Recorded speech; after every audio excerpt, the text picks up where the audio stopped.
হজরত নূহ আলাইহিস সালাম ও প্লাবনের ঘটনা। হজরত নূহ আলাইহিস সালাম ছিলেন আল্লাহর একজন মহান নবী। তিনি দীর্ঘদিন তার কওমকে আল্লাহর একত্ববাদের দিকে আহ্বান করেছিলেন। কিন্তু অধিকাংশ মানুষ তার কথা অমান্য করেছিল। তারা তাকে উপহাস করত এবং সত্যকে অস্বীকার করত। অবশেষে আল্লাহ তাআলা হজরত নূহ আলাইহিস সালামকে নির্দেশ দিলেন একটি বিশাল জাহাজ তৈরি করতে। আল্লাহর নির্দেশ অনুযায়ী তিনি কাঠ দিয়ে বড় একটি জাহাজ নির্মাণ করতে শুরু করলেন। মানুষ তাকে দেখে হাসত এবং বলত, এখানে তো কোনো নদী নেই, তুমি জাহাজ বানাচ্ছ কেন? কিন্তু নূহ আলাইহিস সালাম জানতেন, এটি আল্লাহর আদেশ। যখন আল্লাহর নির্ধারিত সময় এল, তখন আকাশ থেকে প্রবল বৃষ্টি শুরু হল। একই সাথে পৃথিবীর ভেতর থেকেও পানি ফুটে বের হতে লাগল।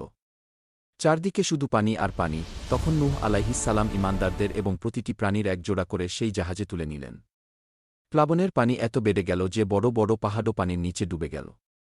যারা অবাধ্য ছিল তারা সবাই ধ্বংস হয়ে গেল। কিন্তু নূহ আলাইহিস সালাম এবং তার সাথে থাকা মুমিনরা আল্লাহর রহমতে নিরাপদে রইলেন। অবশেষে আল্লাহর আদেশে পানি কমতে শুরু করল এবং জাহাজটি এসে থামল জুদি পর্বতের উপর। এই ঘটনা আমাদের জন্য বড় শিক্ষা, যে আল্লাহর আদেশ মানে সে রক্ষা পায়, আর যে অবাধ্য হয় তার পরিণতি হয় ধ্বংস। ভিডিওটি যদি আপনার ভালো লেগে থাকে তাহলে অবশ্যই লাইক, কমেন্ট এবং শেয়ার করবেন।